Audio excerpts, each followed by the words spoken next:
दुनिया में कई रहस्यमय स्थान हैं, लेकिन उनमें से कुछ ही ऐसे हैं जो सदियों से लोगों के लिए एक पहेली बने हुए हैं। ओक आइलैंड, जो कनाडा के नोवा स्कोटिया प्रांत में स्थित है, ऐसा ही एक रहस्यमय स्थान है। यहाँ मौजूद एक गड्ढा, जिसे मनी पिट कहा जाता है, 1795 से ही खजाना खोजने वालों के लिए आकर्षण का केंद्र बना हुआ है। लेकिन इस गड्ढे के साथ एक डरावनी कहानी भी जुड़ी हुई है। एक श्राप, जो कहता है कि जब तक 7 लोग इस खजाने की खोज में अपनी जान नहीं गंवा देते, तब तक ये खजाना किसी को नहीं मिलेगा।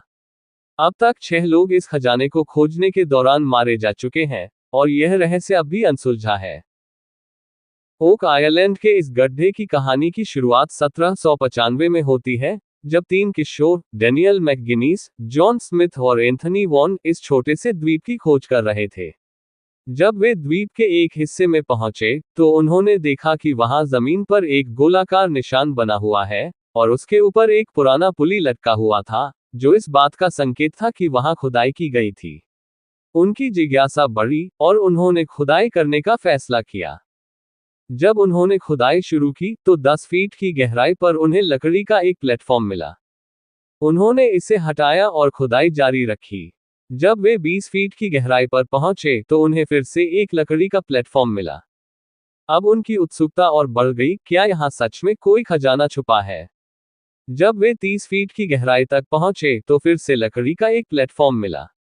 अब यह साफ था कि यह कोई साधारण गड्ढा नहीं था, बल्कि इसे जानबूझकर इस तरीके से बनाया गया था कि इसे खोदना मुश्किल हो।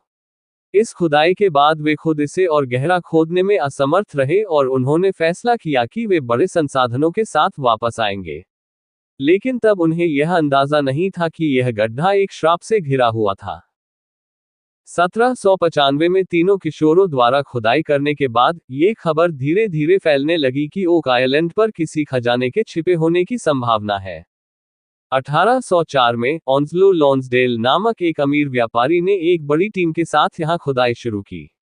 जब उन्होंने खुदाई की, तो हर 10 फीट पर लकड़ी के प्लेटफॉर्म मिलते गए, ठीक वैसे ही जैसे 1795 में मिले थे। लेकिन जब वे 90 फीट की गहराई तक पहुंचे, तो उन्हें एक रहस्यमयी पत्थर मिला, जिस पर अजीबोगरीब संकेत खुदे हुए थे। इस पत्थर को लेकर कई लोगों ने अलग अलग मत रखे, लेकिन बाद में इसे डिकोड किया गया और इसका मतलब निकाला गया। 40 फीट नीचे 2 मिलियन पाउंड दबे हैं। अब सबका यकीन पक्का हो गया कि यह गड्ढा किसी बड़े खजाने की ओर इशारा कर रहा था।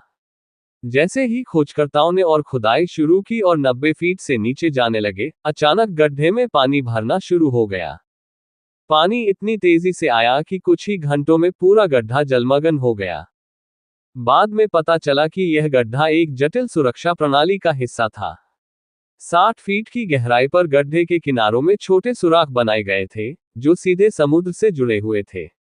जब किसी ने 90 फीट से नीचे खुदाई करने की कोशिश की, तो ये सुराख अपने आप खुल गए और समुद्र का पानी गड्ढे में भरने लगा। ये साफ था कि जिसने भी यह गड्ढा बनाया था, उसने इसे इस तरह डिजाइन किया था कि खजाने तक पहुंचना असंभव हो जाए। कुछ इतिहासकारों का मानना है कि यह खजाना प्रसिद्ध समुद्री लुटेरे कैप्टन किड या फिर ब्लैकबियर्ड द्वारा छिपाया गया होगा, लेकिन अभी तक इसका कोई प्रमाण नहीं मिला था। 1804 में खजाने तक पहुंचने की कोशिश नाकाम होने के बाद, कई अलग अलग टीमों ने इसे खोजने की कोशिश की। 1849 में फिर से खुदाई हुई।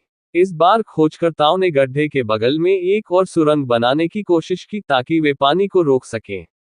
लेकिन जैसे ही वे गड्ढे के करीब पहुंचे, उनका खुदाई करने वाला उपकरण गायब हो गया। कुछ का मानना था कि वह खजाने की सुरक्षा प्रणाली का शिकार हो गया। 1861 में पहली बार एक व्यक्ति इस गड्ढे की खुदाई के दौरान मारा गया। वह खुदाई के दौरान गिर गया और उसकी मौत हो गई। यहीं से ओक आइलैंड का श्राप शुरू हुआ। क्या सच में कोई श्राप था? यह मान्यता धीरे धीरे फैलने लगी कि यह खजाना एक भयानक श्राप से घिरा हुआ है।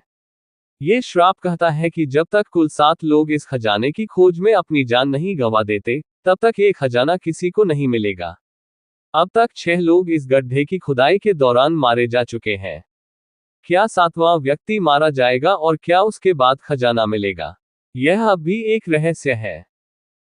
1909 में फ्रैंकलिन डेलानो रूजवेल्ट, जो बाद में अमेरिका के राष्ट्रपति बने, ने भी ओक आइलैंड के खजाने की खोज में दिलचस्पी दिखाई।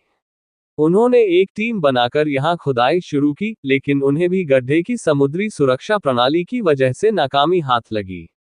हालांकि रूजवेल्ट जीवन भर इस रहस्य में दिलचस्पी लेते रहे और यहां होने वाली खोजों को नजर में रखते रहे।